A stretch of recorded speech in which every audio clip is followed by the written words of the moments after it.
It's funny how a single moment, just a fleeting one, can end up changing your entire life, maybe 20 years down the road. Well, today we're diving into a story that's all about that. It's an incredible journey of faith, a sudden crisis, and a brand new beginning that was literally 2 decades in the making. So let me ask you something. What happens when the path you thought you were on, the one you've been walking for years, your career, your life, just suddenly cracks? I mean, what do you do next? Just keep that question in your head, because that is exactly where our story kicks off. Okay, let's jump right in. Part 1, a glimpse of the future.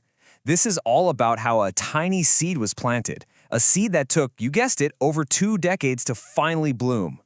So check out this timeline. It all starts way back in 2004. Paula Simeon, she's on a business trip, and she just casually visits the campus of Oral Roberts University. No big deal, right? Well, then, 21 years go by. I mean, a whole life happens in that time. A whole career unfolds. And then, boom! 2025, she comes back. But this time, it's not just as a visitor. She's enrolling as a student. 21 years. Just let that number hang in the air for a second. That is a huge gap. It's the space between a casual visit, a passing thought, and a massive, life-changing decision to come back for good. And this quote really shows you this was not some master plan she had cooking for 2 decades. She says it herself. I didn't know at the time that I would one day return to ORU as a student. I mean, no way. It was a future she couldn't have even imagined back then. So, what on earth happens to bridge a 21-year gap like that? Well, that brings us to part 2, the lifequake. This is the moment where everything gets shaken up. Okay, so she uses this really interesting term, lifequake. She actually borrows it from a writer named Bruce Feiler, and, it's pretty much what it sounds like. It's a huge life event that doesn't just mess with your day-to-day, it shakes you right down to your foundations. It forces you to rethink everything. And for Paula, that lifequake hit her right in her career. She says, "When I experienced a recent lifequake regarding my job, it made me think about what I really want to do next." So yeah, this sudden professional shakeup, that was the trigger. That was the thing that kicked off this huge personal transformation. So, you've got this lifequake, everything's up in the air, total uncertainty. Where do you go from there?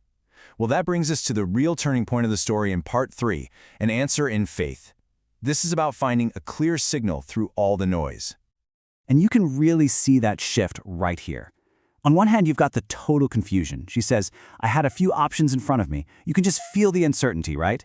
But then, out of all that fog, one thing just clicks. One path becomes crystal clear, and that was, quote, pursuing a doctorate program at ORU stood out to me clearly. So what was the anchor for her in all this chaos? Well, for Paula, it came down to this core belief. She says her decision was really guided by her faith, this idea that God has a way of working everything out for our good. That was her compass. That was what pointed the way. Okay, so the decision is made. It's a huge leap of faith. But how do you know you made the right call? Well, that's what part 4 is all about, experience and evidence. We're going to see how her first week back on campus basically gave her all the proof she needed. She talks about her orientation week not just as a bunch of meetings, but as a really deep spiritual experience. It was like she could see the faith of the university's founder, Oral Roberts, in action, in the buildings, in the people she met, just in the whole vibe of the place. And that's what sealed the deal for her. It confirmed this was absolutely the right place for her to be. And it wasn't just some vague feeling, It was grounded in real things she did. She toured the prayer garden and tower, the same one she saw 21 years ago. She checked out the library, the bookstore, all the learning resources, and even went to a church service in the chapel. She was really immersing herself in it all. But you know what really stood out? The people.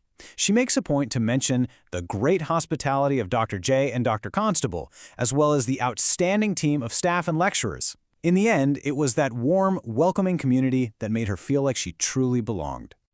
So, when you put it all together, the 21-year wait, the lifequake, the confirmation on campus, it all leads us here, to our final section, prepared for a new chapter. This is where we see how this whole journey gave her a brand new sense of purpose.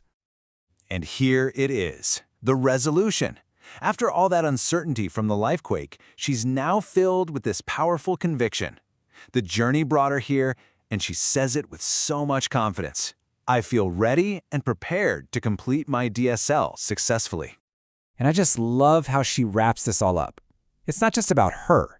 She looks to the future, to the people she'll be studying with, and gives this awesome shout out. Hats off to the DSL graduates of 2028. It's all about community and moving forward together. So we're back to where we started, but now with a whole new way of looking at it, right? This story is just a perfect example of how a lifequake can completely reroute your life. And it leaves us with one last thing to think about. When you're faced with your lifequake, what's going to be your anchor?